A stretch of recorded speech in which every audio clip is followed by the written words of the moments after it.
இந்த 5000 ரூபாய் உரிமை தொகை வந்து கொடுத்துருக்காங்க. அதை எப்படி பாக்குறீங்க? உரிமை தொகையை கொடுக்கறவங்களுக்கு 3 மாசம் நீங்க பெனிஃபிட்டா முன்கூட்டியே அட்வான்ஸா கொடுக்குறீங்க, ரைட்டா? ஆமா. அதே மாதிரி 2000 ரூபாய் 2000 எது கொடுக்குறீங்க? கோடைகால சிறப்பு. கோடைகால யாருக்கெல்லாம் வரும்? எல்லாருக்குமே. எல்லாருக்கும் வரக்கூடிய கோடை காலத்துக்கு உரிமை தொகை வாங்குற பெண்களுக்கு மட்டும் 2000 கொடுத்தீங்க. அப்ப மற்ற பெண்கள் எல்லாம் கோடை காலம் இல்லையா? இல்ல ஊட்டி கோடை காலம் மட்டும் தான் வசிக்கிறாங்களா? கூட்டணி கட்சிகள் இதை வரவேற்று அறிக்கை கொடுக்குறாங்க. கம்யூனிஸ்ட்லாம் வந்து இன்ப அதிர்ச்சி எங்களுக்கு அப்படின்னு சொல்லிலாம் காங்கிரஸ் கட்சி தலைமை என்ன பண்ணுது? இதை பத்தி வரவேற்று தான் அறிக்கை கொடுக்குறாங்க. பீகார்ல 10,000 ரூபாய் கொடுத்தாருல பாஜக மோடி, அந்த கள்ளத்தனத்தை காங்கிரஸ் கட்சியின் செல்லுபுரம் என்ன சொல்ற ஞாபகம் இருக்கா? கண்டிச்சு பேசியிருந்தார். இது தேர்தலுக்காக கொடுக்கறது, நாடகம் ஆடுறது. அது நாடகம்னா இது எப்படி ரியல் ஆகும்? விஜய் அவர்கள் வந்து சேலத்துல வந்து பேசியிருந்தாங்க. அந்த பேச்சுல அரசியல் இருக்குன்னு பாக்குறீங்களா?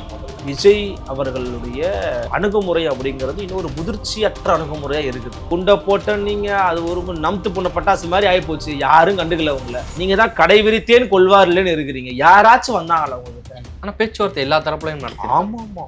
ஓபிஎஸ் அணில ஒருத்தர் இருக்கிறாரு, அவர் வராராம் கூடவே. அவரும் வராராம்.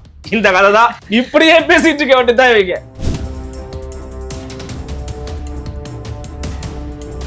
மத்தவங்க ஆரம்பிச்ச கட்சி நீ நடத்துற, இதெல்லாம் என்ன பேச்சு? அண்ணா ஆரம்பிச்சது ஸ்டாலின் நடத்துறாரு, இருக்கட்டும், என்ன தப்பு? தப்பே இல்லையா? எடப்பாடி அவர்கள் நடத்துறது என்ன தப்பு? கண்டன மனப்பாடம் பண்ற ஒரு நபரா இருக்கிறார். நேற்று நான் பாத்தீங்களா, நீங்க ஒரு சீன் பாத்தீங்கன்னா இடத்துல பேசிட்டே இருக்கும்போது சண்டை நின்ட்டாரு, அவர் மறந்துட்டாரு. அவர் நிர்வாகிகள் சந்திப்புங்கிறீங்க. சூரஜ் செத்து போன பையன் நிர்வாகியே இல்ல, கட்சிக்காரனே இல்லங்கிறாங்க. அப்புறம் உள்ள வந்தாருன்னு தெரியல. எனக்கு புரியல, இது மக்கள் சந்திப்பா, நிர்வாகிகள் சந்திப்பா, பொதுக்கூட்டமா, மாநாடா, என்னதான் நடத்துறீங்க?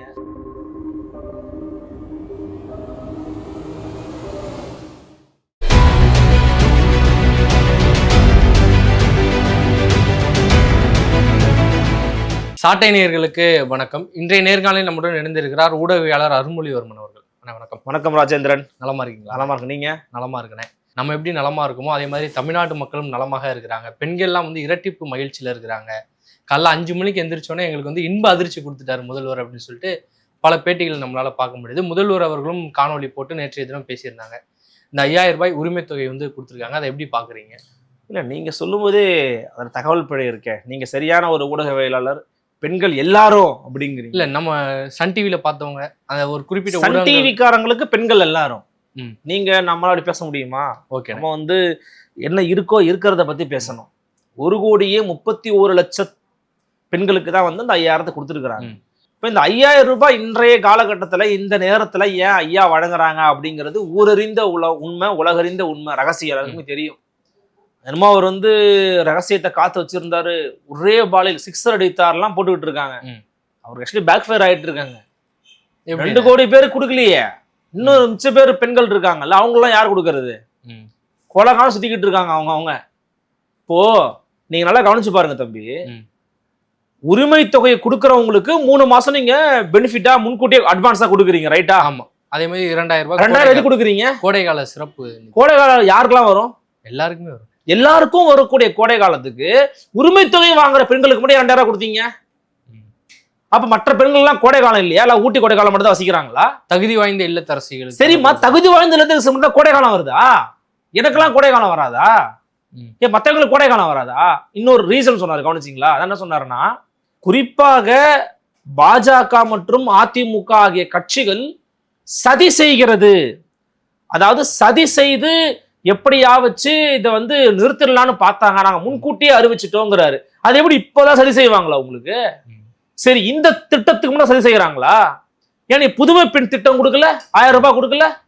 ஏன் பெண் பசங்களுக்கு தமிழ் புத்தகம் திட்டம் 1000 ரூபாய் கொடுக்கல? ஓய்வூதியம் பழைய பென்ஷன் ஓஏபின்னு வாங்குறாங்களே, அவங்களுக்கு நீங்க காசு கொடுக்கல? அதெல்லாம் நிப்பாட்ட முயற்சி பண்ணலையா பாஜகவும் அதிமுக? தேர்தல் வருது, தேர்தல் வந்துட்டா நலத்திட்டங்கள் வந்து மக்கள் ஏங்க அப்படி கிடையாதுங்க. சட்டமே அப்படி கிடையாது. உதவித்தொகையை கொடுக்கலாங்க, தேர்தல் நேரத்துல கொடுக்கலாங்க. யாருங்க இல்லைன்னு சொன்னது? ஏன் 2024 நீங்க மாசம் பெண்களுக்கு 1000 ரூபாய் கொடுக்கல? எலெக்ஷன் நடந்து தானே இருந்துச்சு. எப்படி கொடுத்தீங்க நீங்க? அப்ப அப்புறம் ஏன் முதல்வர் வீடியோ போட்டு பார்த்து ஆமா பின்ன எதுக்குன்னு சொல்றாரு உங்களுக்கு தெரியலையா? என்ன இதுல ஊரறிஞ்ச ரகசியத்தை நீங்க அப்படி ரகசியம் மாதிரி கேக்குறீங்க? பயம்தான். எலெக்ஷன் நெருங்குது, எதிர்கட்சியெல்லாம் ஒன்னா விட்டாங்க. நம்மள்ட்ட வர கூட்டத்தில் இருக்கிற காங்கிரஸ் ஒரே தொல்லை பண்ணிக்கிட்டு இருக்காங்க. என்ன பண்றதுன்னு தெரியல, எப்படி அவர் சமாளிக்கிறதுன்னு தெரியல. எதிர்கட்சியில ஒரு ஒற்றுமை உருவாயிருச்சு, அவங்களை எப்படி முடக்கிறதுன்னு தெரியல. எல்லா ஊர்ல திரண்டுட்டாங்க. விஜயின் வேற ஒரு ஆள் வந்து பேசிக்கிட்டு இருக்கா, அப்படியே என்ன பண்றதுன்னு தெரியலையேன்னு யோசிச்சுக்கிட்டு இருக்கும்போது மாதிரி பண்றாங்க. ஆனா கூட்டணி கட்சிகள் இதை வரவேற்று அறிக்கை கொடுக்குறாங்க. கம்யூனிஸ்ட்லாம் வந்து இன்ப அதிர்ச்சி எங்களுக்கு அப்படின்னு சொல்லலாம். இதெல்லாம் வந்து எனக்கு என்ன தோணுதுன்னா, கம்யூனிஸ்ட் கட்சியில நினைச்சு ரொம்ப வருத்தமா இருக்கு. காங்கிரஸ் கட்சி நினைச்சு ரொம்ப அவலமா இருக்கு. காங்கிரஸ் கட்சி தலைமை என்ன பண்ணுது இதை பத்தி? இதை என்ன சொல்லிருக்கு? வரவேற்று தான் அறிக்கை கொடுக்குறாங்க. பீகார்ல 10,000 ரூபாய் கொடுத்தாருல பாஜக, மோடி பண்ண ஒரு அப்பட்டமான கையூட்டு. அந்த கள்ளத்தனத்தை காங்கிரஸ் கட்சியின் செல்லுபுறது என்ன சொன்னார் ஞாபகம் இருக்கா? கண்டிச்சு பேசியிருந்தார். இது தேர்தலுக்காக கொடுக்கறது, நாடகம் ஆடுறது. அது நாடகம்னா இது எப்படி ரியல் ஆகும்? அது நாடகம் என்றால் இதுவும் நாடகம் தானே. அது நாடகம். அங்க பாஜக, இங்க கூட்டணியில இருக்கிற அது அங்க வந்தா ரத்தம், இங்க வந்தா தக்காளி சட்னியா? நான் கேக்குறேன், என்னங்க ஏமாத்திக்கிட்டு இருக்கீங்க? மக்கள்லாம் முட்டாப்பைய கிடையாது, படிப்பறிவு இல்லாதவங்க கிடையாது. இது ஒண்ணு பீகார் கிடையாது, முதல்ல ஞாபகம் வச்சுக்கோங்க. இது தமிழ்நாடு சார். தமிழ்நாட்டு மக்களுக்கு யாரு எப்ப என்ன கொடுப்பாங்கன்னு தெரியும், எதை எப்படி வாங்கணும்னு தெரியும். வீட்டுக்கு வீட்டு வண்ண தொலைக்காட்சி பெட்டி கொடுத்த நாடு சார் இந்த நாடு. அடுத்த லட்சம் தோற்கடிச்சாரு திமுக, தோற்கடித்த தமிழக மக்கள். வெள்ள நிவாரணம் கொடுத்தாங்க, தோற்கடித்தார்கள் தமிழக மக்கள். மக்கள் எப்ப என்ன முடிவு பண்ணா அவங்களுக்கே தெரியாது. உங்களுக்கு தெரிஞ்சிருமா? இந்த 3 மாசம் முன்னாடி கொடுத்துட்டீங்க, இப்ப அடுத்த மாசம் கொடுக்க மாட்டீங்க, அடுத்த மாசம் கொடுக்க மாட்டீங்க. அதெல்லாம் சொல்றாரு அவரு முதலமைச்சர். சிக்கனமா செலவு பண்ணுங்க. 5000 ரூபாய் கொடுத்துருக்கேன். 5000 ரூபாய் கொடுத்தா நாங்க என்ன 5 வருஷமா சோறு பொங்கி சாப்பிட முடியும்? 5000 ரூபாங்கிறது என்ன? நீங்க ஒரு நாளைக்கு சென்னையில இருந்து ஊருக்கு போயிட்டு ஒரு டீசல் செலவு முதலமைச்சருக்கு. எங்களுக்கு அப்படியா? சொல்லுங்க சார், எங்களுக்கு அப்படியா? உங்களுக்கு டிப்ஸ் சார், ஹோட்டலுக்கான ஒரு டிப்ஸ் உங்களுக்கு. ஒருவேளை சாப்பாடு உங்களுக்கு தாஜ் கோரமண்டல் ஹோட்டல்ல, எங்களுக்கு அந்த 5000 வச்சு எவ்வளவு சீக்கிரமா செலவு பண்ணீங்க சொல்லுங்க. சரி, 1000 ரூபாய் கொடுக்குறீங்க நீங்க மாசம் எவ்வளவு சீக்கிரமா செலவு பண்றோம்? நீ கத்து கொடுங்க, எனக்கு சீக்கிரமா செலவு பண்றேன்.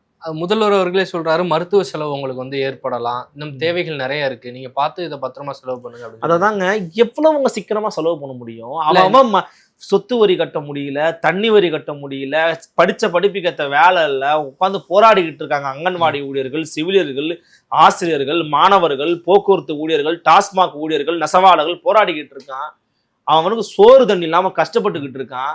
ஒரு புறம் தமிழ்நாட்டோட தலைநகர் சென்னை வந்து போராட்ட களமா இருக்குது. எல்லா துறையினரும் வந்து போராடிட்டு இருக்காங்க. அங்க வந்து ஊதிய உயர்வு கேட்டா நிதி இல்லைன்னு சொல்றாங்க, பணி நிரந்தரம் கேட்டா நிதி இல்லை, நாங்க வந்து பேசுறோம்னு சொல்றாங்க. இந்த புறம் இப்படி வந்து கொடுக்குறாங்கன்னு சொல்லி எதிர்கட்சிகள் விமர்சனம் வைக்கிறாங்க. அந்த விமர்சனம் நியாயமானது தானே தம்பி. ஆனாலும் முதல்வர் அவர்கள் சொல்றாரு 200 வெல்வோம் அப்படின்னு சொல்லி சொல்றாரு. அதாவது நான் என்ன கேக்குறேன்னா, 200 வெல்வோம்னா உங்க அமைச்சருக்கு 170 போட்டு 160 ஜெயிப்போங்கிறாரு. ராஜாங்க நம்ம பேசலையா? கூட்டணியோட 200 வெல்வோம் அப்படிங்கிறது. அதாவது இவங்களை பொறுத்த வரைக்கும் இந்த பணத்தை வச்சு அடிக்கணும். பணத்தால் அடிக்கிறாங்க மக்களை பணத்தால் அடிக்கிறாங்க. ஆனால் தயவு செய்து தமிழக மக்கள் புரிந்து கொள்ள வேண்டியது, பணத்தால் அடிப்பவர்களை நீங்கள் உங்கள் ஓட்டால் அடியுங்கள். அது யாரா வேணா இருக்கட்டும், எனிபடி. பணத்தால் அடிப்பவர்களை உங்கள் வாக்கால் அடியுங்கள். வாங்கிக்கான்ற நான் கூட நம்ம எத்திக்ஸுக்கு எதிரானது தாங்க. ஒரு ஊடகவியலாளரா, ஒரு பத்திரிகையாளரா அறத்தை மீறி பேசுறேன், வருத்தமா இருக்குது நான் சொல்றேன். பணத்தை வாங்கினா திருப்பி அடிக்கணுங்கிறது தான் என் இயல்பான கருத்து. ஆனா இன்னைக்கு போற போக்கு சரியில்லை. வாங்கிக்க, விஜயோட நான் அந்த ஒத்து போறேன், பணத்தை வாங்கிக்கங்க. ஆனா காதுல விசல்லா ஊதாதீங்க, திருப்பி அடிச்சு விடுவான். கண்டிப்பா காதுல போய் பிகில் அடிச்சா செவிலே 2 விடுவான். அதெல்லாம் பண்ண தேவையில்லை. நீ விசிலுக்குன்னா போடு, யாருக்குன்னா போடு. ஆனால் பணத்தை நீ வாங்குற பத்தியா, அந்த பணத்துக்கெல்லாம் உண்மையா இருக்கணும். 5 பணம் கொடுத்துட்டாங்க சரியாகும் நினைக்காது. ஒரு கட்சியில ஒரு வேட்பாளர் நிப்பட்டா யாரு, அவங்க பின்னணி என்ன, அவங்க கொள்கை என்ன, அவங்க தலைவர் எப்படி பேசியிருக்கிறாரு, அவங்களுடைய கட்சி நிலைப்பாடு என்ன, நமக்காக நிப்பானா, பிரச்சனை வந்தா வீட்டுக்கு வந்து பாப்பானா, ஓடி வருவாரா, களத்துக்கு வருவாரான்னு யோசிச்சு ஓட்ட போடு. இல்ல முதல்வரோட நம்பிக்கை அந்த 200 வெல்லும் அப்படிங்கிறது கலை யதார்த்தமா இருக்குதா, இல்ல அவரோட நம்பிக்கை, அவருடைய அதீத நம்பிக்கையினுடைய ஒரு வெளிப்பாடு, அதீத நம்பிக்கையின் ஒரு வெளிப்பாடு. அப்படிலாம் களம் இல்ல. களத்துல வந்து அதிருப்தியாளர்கள் எண்ணிக்கை அதிகரித்து கொண்டே வருகிறது. நாளொரு மேனியும் பொழுதும் அதிகரித்து கொண்டே வருகிறது. கனவுகளை சொல்லுங்கன்னு சொல்றாரு. அதுதான் பல திட்டங்களை வந்து கொண்டு வராரு. அதான் கனவு தான் சொல்றாங்களே, மக்கள் வீட்டுக்கு போங்கன்றாங்க. அதான் கனவு, மக்களோட. ஆமா, மக்களோட கனவு அதுதான். வீட்டுக்கு போயிடுவாரா? என்னங்க இது, எலெக்ஷன் முடிய போது கனவை சொல்லு, வெங்காயத்தை சொல்லுன்னு. என்னங்க எலெக்ஷன் முடியும் போது, நாடே உங்களுடைய ஆட்சி காலம் முடிய போது இப்ப கனவை சொல்லுங்கிறீங்க. நீங்க இவரு மரியாதைக்குரிய ஐயா பெரியாரோட பிளட்டா இருங்க, கலைஞரோட பிளட்டா இருங்க, அவர் ஸ்டாலினோட பிளட்டா இருங்க. பாட்டு போடுறாங்க பாத்தீங்களா? உங்களுடைய ஊடகத்துல கூட வரலாம் போல விளம்பரம். நான் சொல்றேன், எல்லாம் போடுறாங்க. இந்த விளம்பரத்துக்கு செலவு பண்ற மாதிரி ஒரு செலவை இவங்க மக்களுக்கு.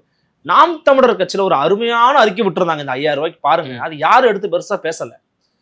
எவ்வளவு தூரம் நம்ம நிதி சுமையில இருக்கிறோம், சிக்கல்கள்ல இருக்கிறோம், எவ்வளவு தூரம் மக்கள் வந்து அடித்தட்டு மக்கள் பாதிப்புல இருக்கிறான். இந்த நேரத்துல தூக்கி கொடுக்குறீங்களே, இது கொள்ளையடிப்பதற்கு சமங்கிறாங்க.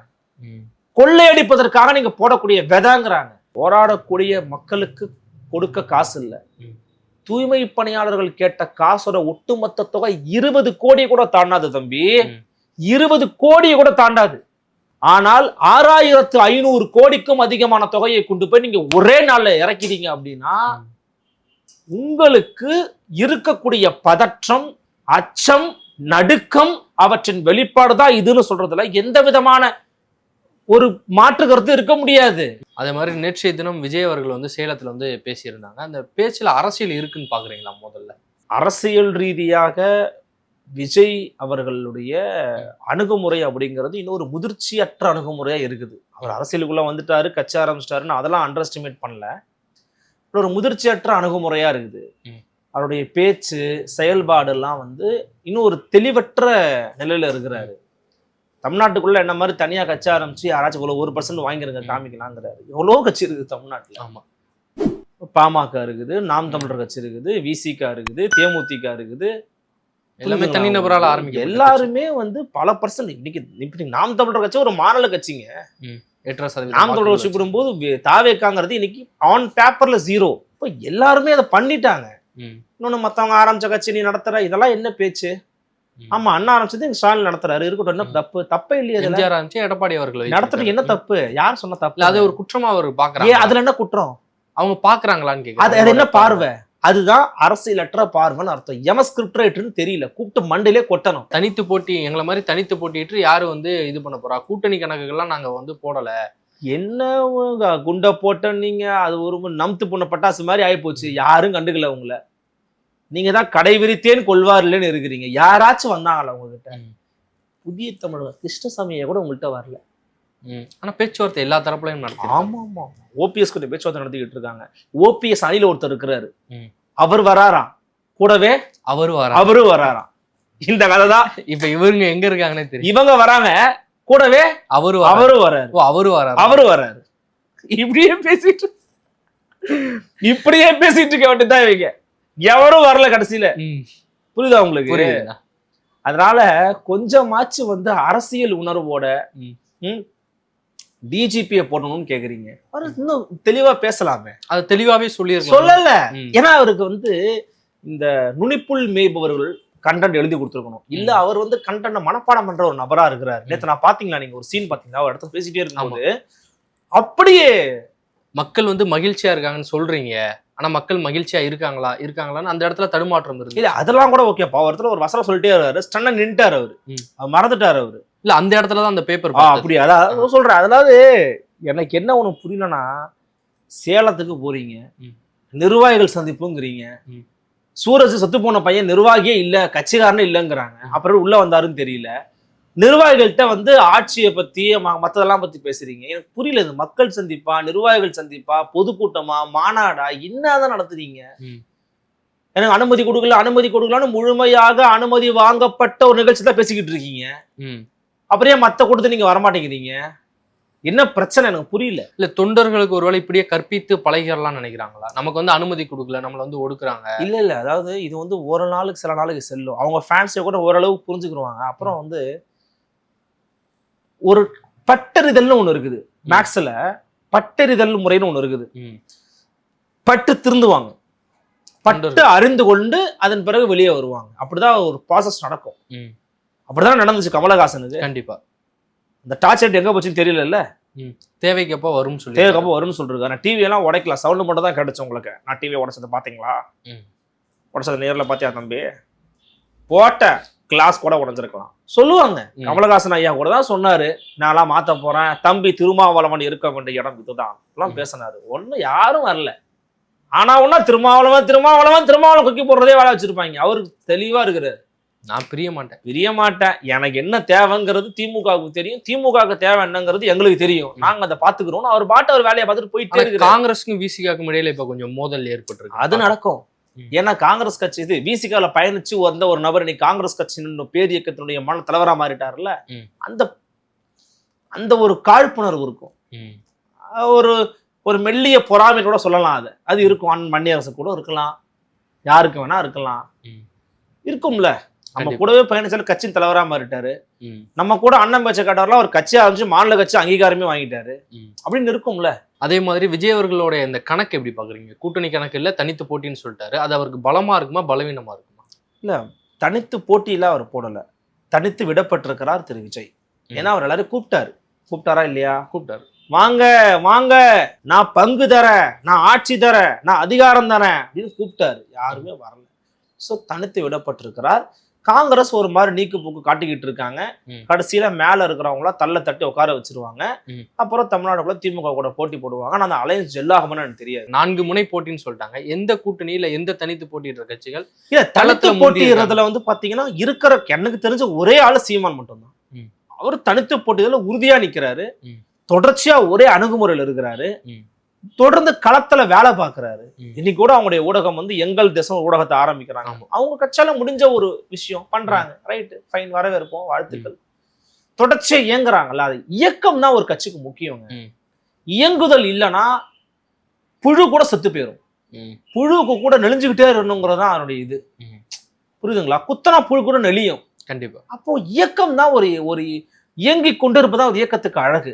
அந்த இயக்கம் இல்லாம படுத்து கொண்டே இருக்கக்கூடிய எந்த கட்சியும் மக்களால் நிராகரிக்கப்படும், புறக்கணிக்கப்படும். கூட்டம் வருது, கூட்டம் வந்தா அது மாறிடும் நினைக்கிறது வந்து நம்மோட அறியாமை. தேமுதிக 2 பக்கம் பேச்சுவார்த்தை நடத்துன்னு வந்து சொல்றாங்க. அதிமுக தேமுதிகக்காக காத்திருக்கு. அதனாலதான் நம்ம வந்து கூட்டணி வந்து ஃபைனலைஸ் பண்ணி தொகுதி பங்கீடுக்கு வந்து இறங்கலன்னு பாக்குறோம். ஆனா திமுக வந்து 22ஆம் தேதிக்கு அப்புறம் கூட்டணி கட்சிகளோட தொகுதி பங்கீடு பத்தி நாங்க பேச போறோம்னு அறிக்கை கொடுத்துட்டாங்க. தேமுதிகவுடைய நிலைமை என்னவா இருக்கும்? நீ இப்ப தேமுதிக பத்தி கேட்ட 30 செகண்ட் வேஸ்ட். ஆனா இது எப்படி நிலைமை? தேமுதிக கடைசியா பண்ண மக்கள் போராட்டம் தான். யோசிச்சு பதில் சொல்லுங்க. ஒரு 1/2 hour எடுத்துக்கோங்க. 1/2 hour எடுத்துக்காத டைம் இல்ல, எனக்கு கெஸ்ட் வந்துருவாரு. தேர்னாலும் கிடைக்கும். அப்புறம் தெரியல. விஜயகாந்த் தேமுதிக விட்டு கடைசி அறிக்கை என்ன? இறுதியா மாநாடுக்கு அழைப்பு அறிக்கை வந்து கொடுத்திருந்தாங்க. கடலூர்ல வந்து மாநாடு நடத்திருந்தாங்க. அந்த மாநாட்டிற்கு அழைப்பு அறிக்கை கடைசியா கொடுத்த மக்கள் பிரச்சனை தொடர்பான அறிக்கை என்ன? அங்க தூய்மை பணிகள் தொடர்பாக தேமுதிக அறிக்கை என்ன? அப்படி எந்த ஒரு மக்கள் போராட்டத்துல இல்லாத ஒரு கட்சிக்கு ஏன் மற்ற கட்சிகள் வரவேற்புக்கு யாரு சொன்னாங்க? நீங்க நினைச்சுக்கிட்டு இருக்கீங்க தேமுதிகவிற்கு கன்னியாகுமரியில இருந்து இங்க வரைக்கும் கூட்டம் இருக்கு. இல்லப்பா, தேமுதிக இப்ப 2 பேரும் புரிஞ்சுக்க ஆரம்பிச்சிட்டாங்க. எப்போ ஒரு அண்ணன் சீமான் அவர்கள் ரொம்ப அருமையா ஒரு வார்த்தை சொன்னாரு. ஒரு கட்சி 2 பக்கமும் பேசுறாங்க அப்படிங்கறதே ஒரு அருவருப்பான அரசியல். ரொம்ப அருவருப்பான அரசியல். தவிர்க்கணும். குறைந்தபட்சம் ஒரு பக்கம் போய் நில்லுங்க. ஒண்ணு திராவிட மடல் தொடரணும், இல்லையா ரெட்டால மலரணும், பேசிட்டு போ. ஏதாவது ஒரு பக்கம் போய் நில்லுங்க.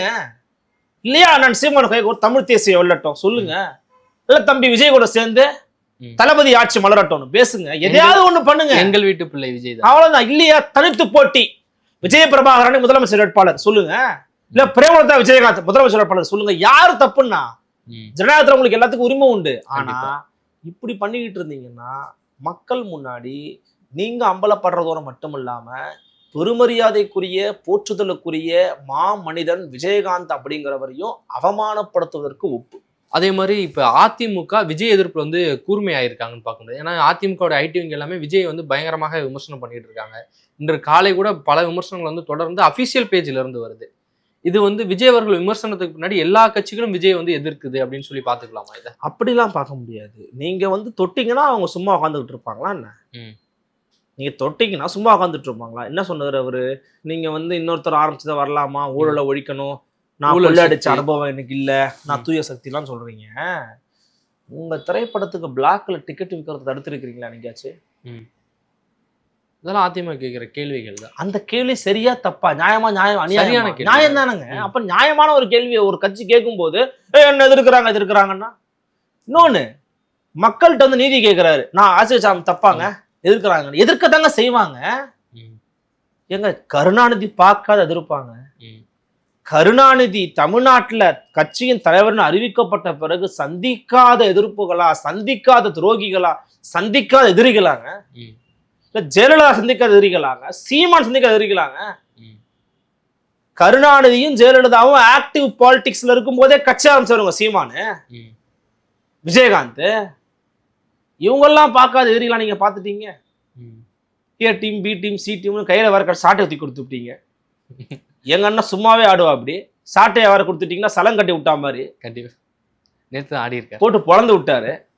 நிறைய பேர் என்ன நினைச்சிட்டாங்க, இந்த ட்வீட்டை கூட நான் ஒன்று போட்டேன், இந்த மாதிரி போட்டாங்கன்னு. ஒன்னு நீ ஒரு ஈனப்பிறவி, நீ ஒரு இவன் அவன் திட்டிகிட்டு இருந்தாங்க தாவேக்காவோட விர்ச்சுவல் வாரியர்ஸ். அதை பத்தி பிரச்சனை இல்லை, தம்பிங்க பேசிட்டு போறாங்க. ஆனா நம்ம சொல்ல வந்த கருத்துங்கிறது கையில சாட்டையை கொடுக்குறாங்க. இப்போ இது பேக் ஃபயர் ஆகும் தெரியாது. நான் ஒன்று சொல்றாங்க, பொதுவா நம்ம ஒரு வெளிப்படையா பேசுவோம். இப்போ நாம் தமிழர் கட்சியில வந்து ஒரு விமர்சனம் ஒன்று உண்டு. நிறைய காலமா பார்த்துக்கிட்டு இருக்கேன், பட் அதனால சொல்றேன். பட் சாட்டை ஊடகத்துல பேசுறதுனாலயோ அதுக்காகவும் நான் பேட்டியெல்லாம் கொடுக்கல. நாம் தமிழர் கட்சியில சீமானுக்கு அடுத்து அல்லது சீமானுக்கு அடுத்து வந்து இவர் ஒருத்தர் தான் அப்படிங்கிற மாதிரி ஒருத்தருமே கிடையாது. கண்டிப்பா அந்த கட்சி வந்து பல நபர்களை ஒரு செக்டாருக்கும் ஒருத்தரை வளர்த்து வச்சிருக்கு. அதுல பேச்சாளர்கள் பட்டியல சாட்டை துரைமுருகன், இடும்பவனம் கார்த்தி, அது மாதிரி நிறைய பேர் இருக்காங்க. ஓகேங்களா? அதுல சாட்டை அண்ணன் துரைமுருகன் அண்ணன் வந்து ஒரு சேனல் ஆரம்பிச்சனால ஒரு விசிபிலிட்டியா தெரியுறாரு. மற்றபடி எல்லாருடைய பணிகளும் எல்லாருடைய இதுவும் ஒண்ணுதான். அவர் ஒரு சேனல் ஆரம்பிச்சு அதை ரன் பண்ணி கொண்டு போறாரு. ஓகேவா? அது வேறு. அதுக்காகவே இது முடிஞ்சு அவ்வளவுதான் இது கொண்டு போறாங்கன்னு பேசுறதுங்கிறது வெளில இருந்து பாக்குறவங்களுக்கும் அந்த மாதிரி ஒரு பார்வை இருக்குது. புரியுதுங்களா? சீமானால இன்னும் 1000 சாட்டை உருவாக்க முடியும். நான் சொல்றது புரியுதா? சீமானால இன்னும் 1000 சாட்டை திருமணம் உருவாக்க முடியும். ஆனா எத்தனை பேர் ஒரு சீமான் உருவாக்க முடியாது. கண்டிப்பா. அவ்வளவுதான் பாயிண்ட். ஸோ தலைமை அதுக்கு கீழே யாரெல்லாம் வேலை பார்க்கறான்னு கட்சி கன்ஸ்ட்ரக்டிவா ஒர்க் பண்ணிக்கிட்டு இருக்காங்க. அவங்களுக்கு எந்த பிரச்சனையுமே கிடையாது. நீ 1000 சண்டை போட்டு விட்டு இருக்கலாம். இப்போ இதுல என்ன ஆயிடுச்சுன்னா, அவரு வந்து தொடர்ச்சியா தாவேக்காவை குறித்து பேசினாலே அவர் வீடு எப்போதும் நானும் கேட்க ஆரம்பிச்சிட்டான். அப்போ ஒரு விஷயம் ஒண்ணு வந்துகிட்டு இருக்கு, தாவேக்காவுக்கும் சாட்டைக்கும் வந்துகிட்டு இருக்கு. இது நாம் தமிழர் கட்சிக்கு மைனஸும் கிடையாது முதல்ல. ஓகேவா? அதுக்காக தான் நம்மளோட எக்ஸ்பிரஷன் கொடுத்தேன். எல்லாரும் சாட்டையை வச்சு விமர்சனம் பண்றாங்க. கட்சியை வந்து இவர் தான் முகமா தெரியுறாரு, சாட்டைக்கும் இதுக்கும் சம்பந்தம். அததாங்க கட்சி முகமா இவர் தான் தெரியுறாருன்னா நீ சோசியல் மீடியாவில் உட்காந்துக்கிட்டு உங்களுக்கு தெரியுது. சோசியல் மீடியால சாட்டை துரைமுருகன் அவர்களும் அவருடைய சேனலும் ஒரு ஃபெமிலியரான ஒரு சேனலா இருக்குது, நம்மளுக்கு தெரியுது. லோக்கல்லயோ கிரவுண்ட்லயோ சீமான் தாங்க ஃபேஸ். புரியுதுங்களா உங்களுக்கு? அடுத்த கட்டத்துல இருக்கிறவங்க அவங்க தொகுதியில் இருக்கவங்க ஃபேஸா இருப்பாங்க. மீடியாக்குள்ள ஒரு ஃபெமிலியரான ஃபேஸ். அதான் அண்ணனே ஒத்துக்குருவாங்களே, அவருக்கு மட்டும் மாற்றுக்கிறதே இருக்காது எனக்கு தெரிஞ்சு. பல மேடைகள்ல பேசி சொல்லியிருக்கிறாரு. அவரை வளர்த்து விட்டதே நாம் தமிழ் சீமானம் தானுங்க. புரியுதுங்களா உங்களுக்கு? அப்ப அப்படி இருக்கும்போது அவருக்கும் ஒரு ரிஃப்ட் உருவாகுது. தாவேக்காவுக்கும் துரைமுருகனுக்கும் ரிஃப்ட் உருவாகுது. அந்த ரிஃப்ட் இருக்குது, பொதுவெளியில தெரியுதுன்னு சொல்லும் போது கட்சியில ஒருத்தர் மேடை ஏறி சாட்டையை கொடுக்குற. அப்படி இது பேக் ஃபயர் ஆகும். இது இயல்பா ஒருத்தருக்கு தோணுமா தோணாதா? கண்டிப்பா தோணி இருக்கணும். சொல்லுங்க. சரி, சாட்டைக்கு பதில் நான் சவுக்க கொடுக்குறேன் அப்படின்னு சொல்லியிருப்பா. அதுவும் பேக். அண்ணனும் இப்ப இல்ல, சங்கர் அண்ணன் எங்கன்னு தெரியல. அதுவும் இப்போ என்னன்னா, ஃபெமிலியரா ஒரு மேட்ரு ஒன்று இருக்கும் போது அதை பெருசா தவிர்த்துருவாங்க எப்பயுமே. இல்ல ஒரு வால் கொடுப்பாங்க, ஏதாவது பண்ணுவாங்க. இப்போ நீ சாட்டை கொடுக்கறது மூலமா அட்ரஸ் பண்ற, யூஆர் அட்ரஸிங் டு த கொள்கை பரப்பு செயலர் ஆஃப் த ஒன் பார்ட்டி. நாம் தமிழ் தலைவருக்கு நீ பேசல, அந்த கட்சியில ஒரு கொள்கை பரப்பு செயலர் இருக்கிறாரு, அவரு யூடியூப் சேனல்ல பேசுறாரு. அதையே நீங்க பொருட்படுத்தி அதுக்கு ரெஸ்பாண்ட் பண்றீங்கன்ற ஒரு பொருள் வருமா வராதா? கண்டிப்பா இயல்பா வருமா வராது? அதுதான் எல்லாரும் பேசுறாங்க. நான் என்ன சொன்னேன்னா, அதை ஒப்பிட்டு தான் அவரே சாட்டை எடுத்து போஸ்ட் போட்டான். அதுக்கு அந்த இது இப்போ எனக்கு வந்து அவருக்கு பல கருத்துக்கள் இருக்கலாம். அது எல்லாத்தையும் நான் உடன்படணுன்ற அவசியம் எனக்கு கிடையாது. அது அவரும் புரிஞ்சுக்கிடுவாரு. அப்படி இல்லாத போது, அது இயல்பாக தெரிந்த போதே கூட அதை வந்து இது பண்ணி பேசுறாங்க. அது ரொம்ப ஆச்சரியமா இருக்கு. அவங்கள பொறுத்த வரைக்கும் தம்பி எல்லாமே சரியா பண்றாரு என் தளபதி, நீங்க ஏன் திட்டுறீங்க? அவ்வளவுதான் அவங்களோட விர்ச்சுவல் வாரிசோட பார்வை. கண்மூடித்தனமா அவர் ஆதரி இல்லையா, அமைதியா கடந்து போன்னு நினைக்கிறாங்க. பட் ரியாலிட்டி அது கிடையாது. கிரவுண்ட் அப்படி இல்லைங்கிறது அவங்களுக்கு தெரியாது. தெரிய வரும்போது அவங்களே புரிஞ்சுக்குவாங்க. ஆனா தேர்தல் வந்து நெருங்கி கொண்டு இருக்கு. வருகிற 21ஆம் தேதி திருச்சியில வந்து நாம் தமிழ் கட்சி ஒரு மாநாடு அறிவித்திருக்காங்க. அந்த மாநாட்டில் 234 தொகுதி வேட்பாளர்களும் அறிவிக்கிறாங்க. இது எவ்வளவு முக்கியத்துவம் வாய்ந்ததுன்னு நினைக்கிறீங்க இந்த காலகட்டத்தில்? நாம் தமிழர் கட்சியினுடைய ஒரு திருப்பு முனை மாநாடா இந்த மாநாடு அமைய போகுது. ஏன்னா 230 வேட்பாளர் ஒரே மேடையில் அறிவிக்க போறாரு. அது மட்டும் இல்லாம இந்த கட்சியினுடைய கட்டமைப்பு என்ன, அந்த கட்சியினுடைய வீரியம் என்ன அப்படிங்கிறத காட்டுவதற்கான ஒரு தளமா அதை பயன்படுத்த போறாங்க. அப்படி பார்க்கும்போது ஒரு முக்கியமான ஒரு மாநாடா அவங்களுக்கு இருக்க போகுது. ஏன்னா பல இடங்கள்ல சீமானண்ணம் அவர்கள் வந்து பேச வந்தாங்கன்னா இருக்கிற கூட்டத்தை வந்து இடுமாவனம் கார்த்தியும் துரைமுருகனுமே வந்து அதை கூட்டுறாங்கன்றதை நம்ம பார்க்க முடிகிறது. அப்ப கட்சிக்கு வந்து சீமான் தான் முகம். பிரபாகரன் அவர்களை தான் அவங்க வந்து கட்சியின் தலைவராக வச்சிருக்கிறாங்க. ஒருங்கிணைப்பாளர் தான் சீமான், தலைவராக அவங்க வச்சிருக்கிறது பிரபாகரன் அவர்களை தான். அப்போ அதை பட்டி தொட்டிக்கு கொண்டு போற வேலையை பார்க்கறாங்க, அதை வீரியப்படுத்துறாங்க. அப்போ அவங்க பலத்தை வெளிக்காட்டுறதுக்கான ஒரு நேரத்தை வந்து உருவாக்கி இருக்கிறாங்க. இன்னொன்னு, இருக்கிற ஓட்டையே சிந்தாம சிதறாம கொண்டு போய் சேர்த்துறணுங்கிறது ரொம்ப வாக்ககங்கள் ரீதியா ஒர்க் பண்ணிக்கிட்டு இருக்காங்க. திரு சீமான் அவர்கள் இருக்கக்கூடிய ஒரு தொகுதியாக பேசிட்டு இருக்கிற சில தொகுதிகளில் ரொம்ப வீரமே வேலை பார்த்துக்கிட்டு இருக்கிறாங்கன்னு சொல்றாங்க. அதனால இன்னும் ரொம்ப கான்சென்ட்ரேட் பண்ணி ஒர்க் பண்ணாங்கன்னா அவங்களுக்கான ஒரு வெற்றி பாதையை அவர்கள் உருவாக்குவதற்கான ஒரு துவக்க புள்ளியாக இந்த திருப்புமுனை மாறன் உங்களுக்கு அமையும் நான் நினைக்கிறேன். ஓகே, உங்களுடைய நேரத்தை ஒதுக்கி பல்வேறு கேள்விக்கு விடையளிச்சமைக்கு நன்றி. மீண்டும் சந்திப்போம். நன்றி. சாட்டை எடுத்து நாட்டை திருத்து